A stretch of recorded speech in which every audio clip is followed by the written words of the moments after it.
تو ہم اللہ سے عرض گزار ہوتے ہیں، مالک ہمیں اس دنیا میں بھی عزت دے، سرخروئی دے، ہم ذلیل ہونے کے لیے نہیں، ہم باوقار زندگی گزارنے کے لیے تیرے سے درخواست کرتے ہیں، اور آخرت میں بہترین عطا فرما دے۔ تو اس کے لیے اللہ نے جو جامع لفظ استعمال کیا وہ فلاح کا لفظ ہے۔ سورہ المومنون کا ابتدائیہ دیکھیے، وہاں بھی پورا ایک نصاب ہے 11 آیات کے اندر، قد افلح المؤمنون، وہاں پورا نصاب دیا گیا، اور یہاں بھی اللہ تعالیٰ نے فلاح کا نصاب دیا ہے، لیکن یہاں قدر اختصار کے ساتھ ہے، لہٰذا میں آپ کے سامنے اسی مضمون کو آپ کے سامنے رکھوں گا۔ قد افلح من تزکا، کامیاب وہ ہوا جس نے اپنے من کو ستھرا کر لیا، جس نے باطن کی ستھرائی کر لی، جس نے اندر کی پاکیزگی کا سامان کر لیا۔ ظاہر کو تو ہم سوار کے رکھتے ہیں، لیکن باطن کی طرف بھی کوئی جھاڑو لے کر آئیں اور دل کے میل بھی نکال پھینکے اور اندر کی ستھرائی، عفت، پاکیزگی اور پاک دامنی کا اہتمام کریں۔ یہ ہمارا رب ہم سے متقاضی ہے، اس بات کا ہم سے میرے رب کا تقاضا ہے کہ ہم اپنے اندر کو ستھرا کر لیں۔ فلاح حقیقت میں اسی کا مقصود ہے جس کی دنیا اور دین دونوں خوبصورت ہو گئے اور اس نے اپنے باطن کی طرف خاص طور پہ توجہ دی اور اپنا تزکیہ کیا۔ قد افلح من تزکا، کامیاب وہ ہوا جس نے اپنا تزکیہ کیا، جس نے اپنی صفائی کی، جس نے اپنے من کی پاکیزگی کے سامان کیے۔ حضرت عبداللہ بن عمر بن عاص رضی اللہ تعالی عنہ جلیل القدر صحابی ہیں، فرماتے ہیں کہ ہم حضور کی مجلس میں بیٹھے تھے، ہجوم عاشقاں تھا، تو اچانک حضور نے فرمایا کہ صحابہ اگر جنتی دیکھنے کا شوق ہے تو دروازے پہ دیکھو، جو پہلا شخص اب مسجد میں داخل ہوگا وہ جنتی ہوگا۔ تو کہتے ہیں ہم نے دروازے کی جانب دیکھا تو ایک بوڑھا بزرگ تشریف لایا، بائیں ہاتھ میں اس نے جوتا پکڑا تھا اور تازہ وضو کے آثار اس کے چہرے پہ حویدہ تھے۔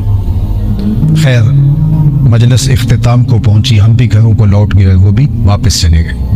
دوسرا دن آیا، پھر مجلس جمی، پھر آقا نے دوبارہ ارشاد فرمایا کہ اگر کسی نے جنتی دیکھنا ہو تو دروازے پہ نظر رکھے، جو ابھی شخص دروازے سے مسجد میں داخل ہوگا وہ جنتی ہے۔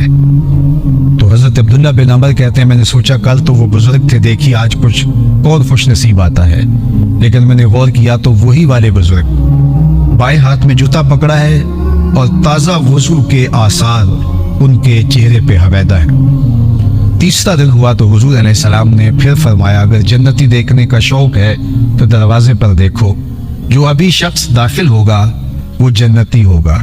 تو ہم نے دیکھا تو تیسرے دن بھی وہی بزرگ اسی حالت میں کہ بائیں ہاتھ میں جوتا اور وضو کے آثار چہرے پہ نمایاں مسجد میں داخل ہوئے۔ مجلس اختتام کو پہنچی، لوگ گھروں کو پلٹنے لگے تو وہ بزرگ بھی اپنے گھر کی جانب چل دیے۔ حضرت عبداللہ بن عمر کہتے ہیں میں ان کے پیچھے چل دیا اور میں نے کہا کہ میں کوئی 2-3 دن آپ کے ساتھ آپ کا مہمان بن کے رہنا چاہتا ہوں، اگر آپ مجھے اس کی اجازت دیں۔ تو اس نے کہا کوئی بات نہیں، آ جاؤ۔ فرماتے ہیں میری لالچ یہ تھی کہ میں دیکھوں اس کا عمل کون سا ہے۔ آقا کریم نے فرمایا جنتی دیکھنا ہے تو دروازے پر، تو تینوں دن یہی برآمد ہوتے رہے، تو کوئی بات تھی نا کہ جس کی وجہ سے حضور نے فرمایا تو کوئی خاص عمل ہوگا۔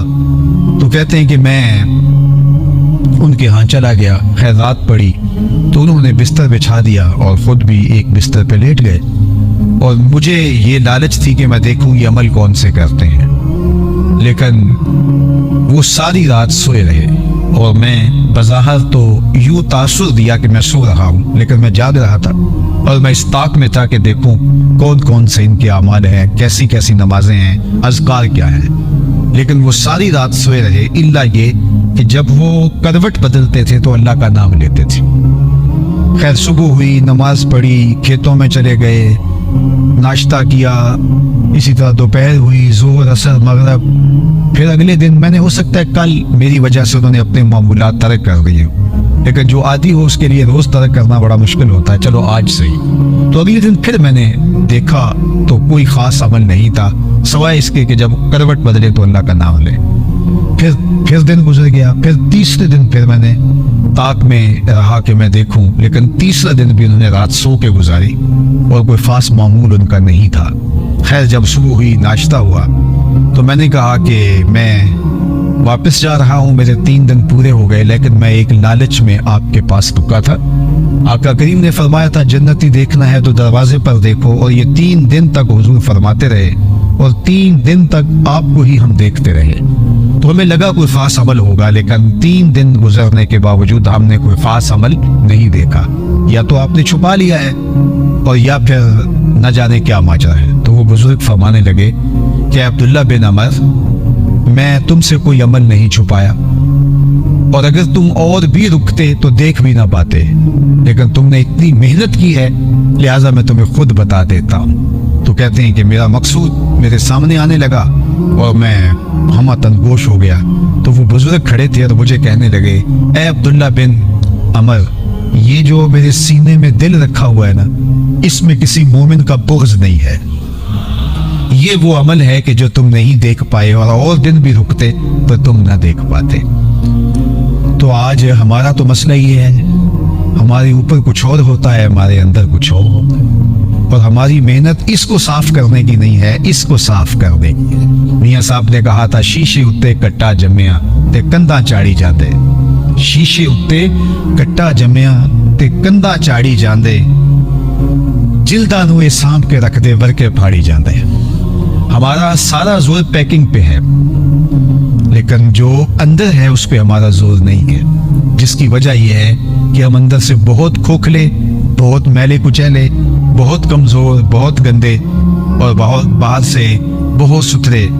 हमारे लिबास पर क्रीज भी नहीं पड़ी होती, कोई शिकन भी नहीं होती, हमारे बालों में भी खूबसूरत जो है वो आराइश और ज़ेबाइश होती है, कपड़े भी धुले होते हैं, खुशबुएं भी आला अक़साम की हम इस्तेमाल करते हैं। सारा जोर पैकिंग पे है, लेकिन जो अंदर है उस पर तवज्जो नहीं है।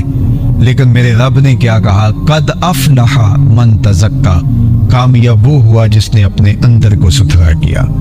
तो हमें सारी तवज्जो अपने अंदर को पाक करने के लिए करनी चाहिए। अब हुजूर ने सल्लल्लाहु अलैहि वसल्लम ने इरशाद फरमाया कि जिस तरह लोहे को जंग लगता है, इस तरह दिलों को भी जंग लगते हैं। तो अर्ज की गई कि हुजूर फिर उस जंग को उतारने का तरीका क्या है? तो सुनिए, हुजूर ने खुद उसका इलाज भी बयान फरमाया। लिकुल्लि शैइन सिकाला व सिकालतुल कुलूब ज़िक्रुल्लाह। हर शय का जंग किसी न किसी चीज से उतरता है, और दिलों को जंग लग जाए तो अल्लाह के जिक्र से दिलों का जंग उतरता है। और इस आयत करीमा में भी अल्लाह ताला ने उस जंग को उतारने का, मन को सुथरा करने का तरीका यही बताया। कद अफ़लहा मन तज़क्का व ज़करा रस्म रब्बिही फसल्ला। कामयाब वो हुआ जिसने अपने मन को सुथरा किया और अपने रब का नाम जपा, अपने रब का जिक्र किया और नमाज पढ़ी। उसका मन सुथरा तभी होगा जब कसरत से अल्लाह का जिक्र किया जाएगा। तो 4 चीजें हैं दिलों के जंग को साफ करने के लिए। एक, कसरत के साथ अल्लाह का जिक्र। दूसरा, हदीस पाक में कुरान मजीद की तिलावत का जिक्र आता है। कुरान मजीद की तिलावत ये भी जिक्र की एक सूरत है, इससे दिलों के जंग उतरते हैं। और तीसरी चीज दिलों का जंग उतारती है, कसरत के साथ मौत की याद। मौत का ख्याल मुस्तहज़र रहे कि मैं यहाँ बैठ नहीं रहना, तो इससे दिलों का जंग उतरता है। और चौथी चीज जो किबरीते अहमर का दर्जा, सुर्ख गंधक का दर्जा रखती है और दिलों के जंग उतारती है, वो है सालिहीन की सोहबत, अच्छे लोगों की सोहबत, जिनको देखकर तुम्हें खुदा याद आए, जिनकी सोहबत में बैठ के रग़बत दुनिया कम होने लगे और रग़बत आखिरत बढ़ने लगे।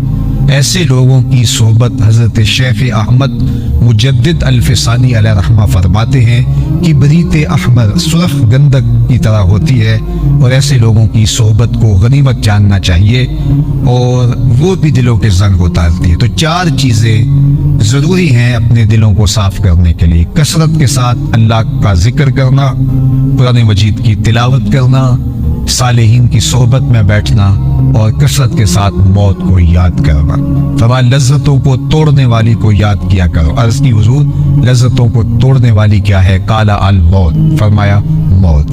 तो मौत लज्जतों को तोड़ती है। तो सबसे पहली चीज जो बयान फरमाई कुरान मजीद में तज़किये के लिए जो निसाब दिया उसमें वज़कर अस्मा रब्बिही, और अपने रब के नाम को याद किया, अपने रब के नाम को छपा, अल्लाह का जिक्र किया।